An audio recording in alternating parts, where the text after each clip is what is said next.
ఎన్నికలు దగ్గర పడుతున్నటువంటి నేపథ్యంలో విశాఖ వైఎస్ఆర్సీపీకి చెందినటువంటి ఒక నేత వైఎస్ఆర్సీపీ అధినేత జగన్మోహన్ రెడ్డికి భారీ ఝలకిచ్చారు.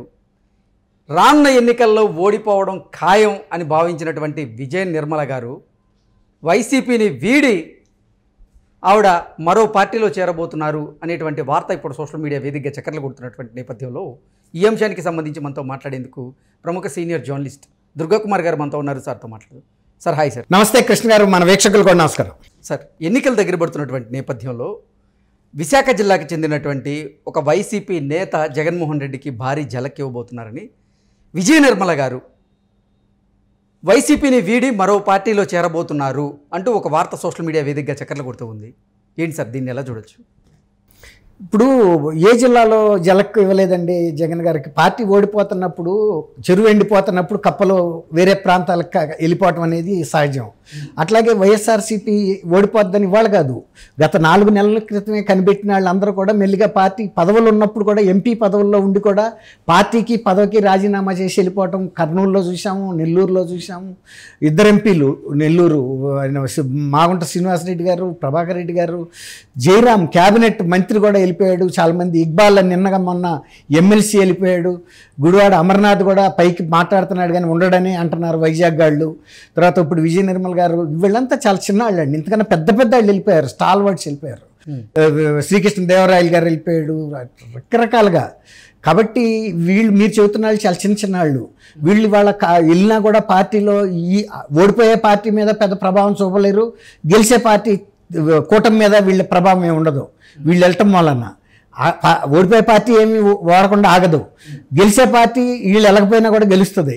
ఇవన్నీ నామమాత్రపు కప్పగంతులేకి ఈ చివరిలో జరుగుతున్నాయన్నీ. ఏమైనా జరగాల్సినవి మొదట్లోనే జరిగినాయి.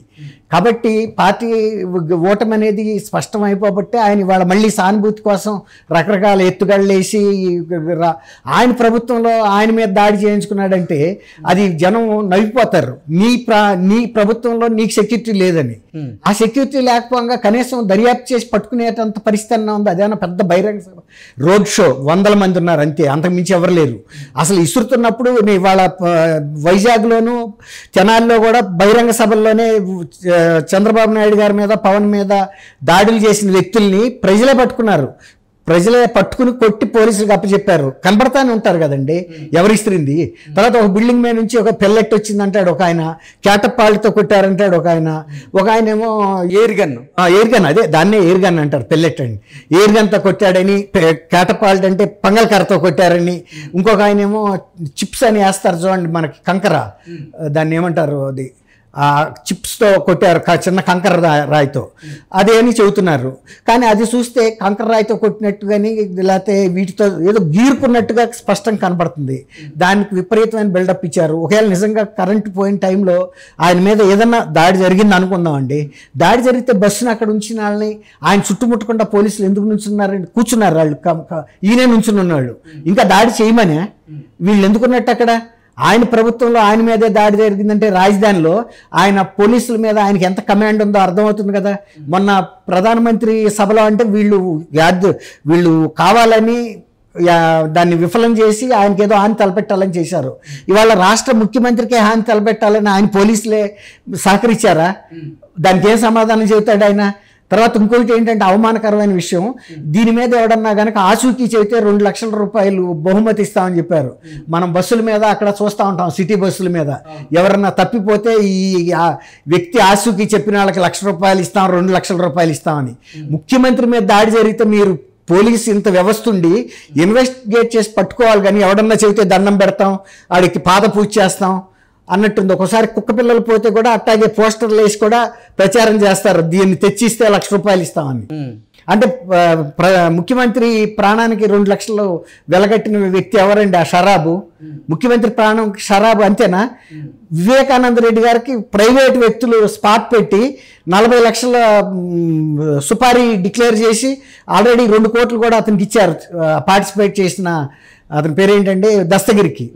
అక్కడి నుంచి సిబిఐ వాళ్ళు కూడా హ్యాండ్ ఓవర్ చేసుకున్నారు. ప్రైవేట్ వ్యక్తులు ఒక ముఖ్యమంత్రి కూడా కాని వ్యక్తి ప్రాణానికి విలువ 40 కోట్లు కట్టారు. ఆయన బాగా మ్యాక్సిమం చేసిన పదవి మంత్రి పదవి. ఈయన ముఖ్యమంత్రి. ముఖ్యమంత్రి పదవి మీద ఉన్న వ్యక్తికి మీద హత్యా ప్రయత్నం జరిగిందని సజ్జల రామకృష్ణారెడ్డి గారు చెబుతున్నాడు.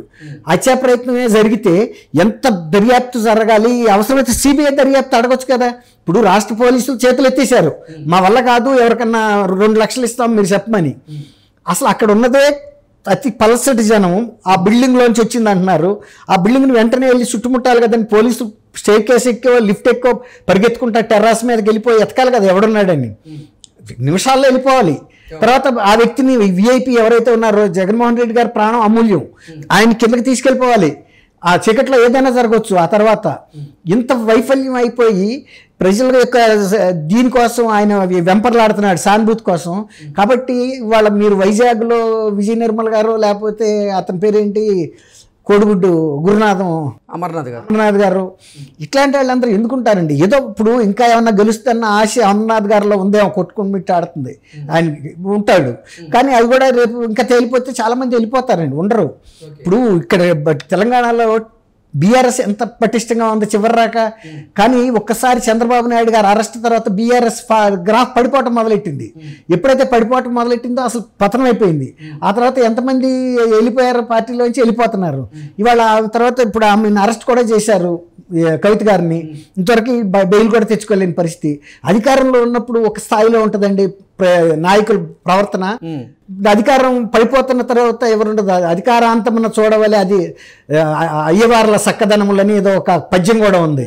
అంటే అధికారాంతమున అయ్యవార్లకి ఇన్ని సేవలు ఇంత మర్యాదలు జరగవు, చాలా హీనమైన బతకాలు చేస్తాయి ఎవరైనా కూడా. అది ఇప్పుడు ఒక శతకారుడు చెప్పాడు. అట్లాగే ఇవాళ చీఫ్ మినిస్టర్గా ఉండగానే ఆ వ్యక్తి ప్రాణానికి సజ్జల రామకృష్ణారెడ్డి గారేమో హత్యా ప్రయత్నం జరిగింది, కోల్డ్ బ్లడెడ్గా చాలా కుట్రపూరితమైన హత్యా ప్రయత్నం జరిగిందంటే డీజీపీ గారు ఎంత సీరియస్గా తీసుకోవాలి, ఎంత దళాలను దింపాలి. ఒక్కోసారి మామూలు దానికే మేము 6 దళాలను దింపి వెతికిస్తున్నాం అంటారు. ఇక వీళ్ళు ఏం చేయలేని పరిస్థితుల్లో కుక్క పిల్ల పోయినంత ఈజీగా 2 లక్షలు ఇస్తామని చెప్పమంటే ఎవడో ఒకటి వచ్చింది 2 లక్షల కోసం ఆశపడేవాళ్ళు బోల్డ్ మంది ఉంటారు ఈ దేశంలో, ముద్ద లేనాళ్ళు. ఇప్పుడు జైల్లోకి వెళ్తే ఫుడ్ అయితే గ్యారంటీ కదండి. మళ్ళీ ఆ కోడికత్తి సీన్ లాగా 5 ఏళ్ళు జైల్లో పెట్టారనుకోండి, 5 ఏళ్ళు అయితే జైల్లో ఫుడ్ గ్యారంటీ కదా. అటెండ్ బోల్డ్ మంది వచ్చి నేనేనంటారు, ఒప్పేసుకుంటారా మీరు? దాన్ని చెక్ చేయాలి కదా, వీడు కొట్టగలిగినాడా కొట్టగలిగినాడా, దేన్ని వాడాడు, అవన్నీ వెరిఫై చేసుకోవాలి కదా. బోల్డ్ మంది వస్తారు సార్. ఫుడ్ కనుక పెడతానంటే జైల్లోకి వెళ్ళే వాళ్ళు చాలా మంది ఉంటారు. ఒక్కోసారి స్టేషన్ల ముందు నేను అనేక సార్లు వెళ్ళా, సార్ నాకు ఎట్టాగు బయట జరగటం లేదు, ఏదో ఒక రకంగా మీరు జైల్లో పెట్టమంటే అరే పోరా బాబు అని పోలీసులు పంపించేస్తారు. మీరు వెళ్ళారా? నేను చూసా పోలీస్ స్టేషన్ ముందు.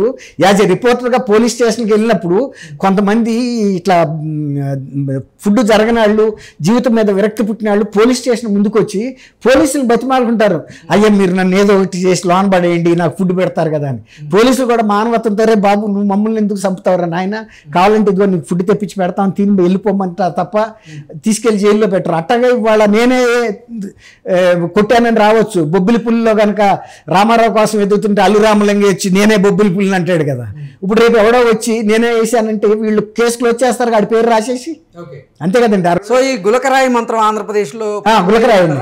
ఎందుకు చేస్తారు సార్? పోనీ ఇప్పుడు ప్రజలు ఎన్నిసార్లు చూశారు? ఎప్పుడు ఎన్నికల ముందే జరుగుతుంది ఎందుకు? జగన్మోహన్ రెడ్డి గారికి జరుగుతుంది ఎందుకు? బాబాయ్ చచ్చిపోతాడు ఎన్నికల ముందు, తర్వాత కోడికత్తి ఎటాక్లో ఈయన మీద, తర్వాత తండ్రి ఇది తీసుకొస్తాడు ఎలక్షన్లోకి. ఆయన యాక్సిడెంట్లో చనిపోయాడని అందరికీ తెలుసు. అయినా చంద్రబాబు నాయుడు గారు అంబానీ కలిసి కుట్ర చేశాడంటాడు. వాళ్ళ తాతయ్య చనిపోయాడు, ఆయన ఫ్యాక్షనిస్టు, చంపింది వాళ్ళ ఫ్యాక్షన్, వ్యతిరేక ఫ్యాక్షనే. అందులో చంద్రబాబు నాయుడు గారి పాత్ర తీసుకొచ్చాడు. ఆయన ముఖ్యమంత్రిగా ఉంటే ఉండొచ్చు. ఇప్పుడు నువ్వు ముఖ్యమంత్రిగా ఉన్నప్పుడు నీ మీద అటాక్ జరిగింది కదా. చంద్రబాబు నాయుడు గారు రాజారెడ్డి వెనకాల తుపాకీ పట్టి తిరుగుతాడా? ఫ్యాక్షనిస్టు ఆయన అనేక సార్లు తిరుగుతాడు. ఎదురు వేసారు, వేసింది ఎవరో కూడా వాళ్ళకి తెలుసు. శాసనసభలో రాజశేఖర రెడ్డి గారు చెప్పాడు, పలానా వాళ్ళు మా ఎదురు ఫ్యాక్షన్ వాళ్ళు మా నాన్న చంపారు, అయినా నేను వాళ్ళ మీద కక్ష సాధించదలుచుకోలేదు, కోపం అనే నరాన్ని కోసేసుకున్నాను, నేను ఫ్యాక్షన్ ప్రోత్సహించున్నాను, నా తండ్రి పోయినా సరే ఎక్కడో ఒకసారి దీన్ని ఫుల్ స్టాప్ పడాలని ఆయనే చెప్పాడు. ఆయన తీసుకొచ్చి ఇప్పుడు మళ్ళీ చంద్రబాబు నాయుడు గారు అంటాడు కొడుకు. ఎవరి మాటలు నమ్మాలండి? ప్రజలు ఏమన్నా అమాయకులా? ఇప్పుడు ఆయన గవర్నమెంట్లో జరిగిన దాని మీద ఆయన విచారణ వేసుకోవచ్చు కదా. ఏమీ తేల్చకుండా అన్నిటిని పక్కకెందుకు పెడుతున్నాడు? ఆయన కోడికత్తి అది కూడా అత్యాయత్నం అనే కేసు పెట్టారు. మరి అతని మీద ఏమైనా చర్య తీసుకున్నారా? సొంత బాబాయ్ చచ్చిపోతే నేను బాధపడుతున్నాను నా చిన్న తండ్రి అన్నాడు, సిబిఐ ఎంక్వైరీ అన్నాడు. ఇవాళకి ఏమన్నా తేల్చాడు? 5 ఏళ్ల నుంచి ఈయన ముఖ్యమంత్రిగా ఉన్నాడు. ఇట్లా ఎన్నాళ్ళు ప్రజలు మోసం చేస్తారండి? పోలీసు వ్యవస్థ మీద నమ్మకం లేదన్నాడు, బాగానే ఉంది. మరి ఇప్పుడు నీ పోలీసు వ్యవస్థ నీ మీద దాడి చేసింది కదా, నువ్వు ముఖ్యమంత్రిగా ఉన్నప్పుడే. మరి నువ్వు నమ్ముతున్నావా ఈ వ్యవస్థను? నమ్మటం లేదా? చెప్పాలి కదా ప్రజలకి. నువ్వు ఎందుకు వైఫల్యం చెందుతున్నావు ఇట్లా? ప్రజలకు ఇచ్చిన హామీలన్నీ నువ్వు చేయలేకపోయావు, అయినా ప్రజలు ఒప్పుకున్నారు. నువ్వు ఇంకా మళ్ళీ నాకు ఇంకోసారి అధికారం ఇవ్వమంటున్నావు. ఏం చేశావని? అన్ని రివర్స్ లాగా 99 అమలు చేయనాటిని చేశానని చెబుతున్నాడు. ఉచితంగానే రివర్స్ టెండరింగ్ అని పెట్టాడు కదా, దానికి ప్రజలకి తడిసి మోపుడైన పోలవరం ఖర్చులు కానీ ఇవన్నీ. అట్లా జగన్మోహన్ రెడ్డి గారు ఎవరైనా ఏ వ్యక్తి అయినా అంతమంది ప్రజలను అన్నిసార్లు మోసం చేయలేరండి. కొంతమందిని కొన్నిసార్లు మాత్రమే మోసం చేస్తారనేది మనకు ఫిలాసఫర్స్ ఎప్పుడో చెప్పారు. అది ఈయన కూడా వర్తిస్తారు. Okay okay sir, thank you so much. Thank you Krishna garu. వీక్షకులు కూడా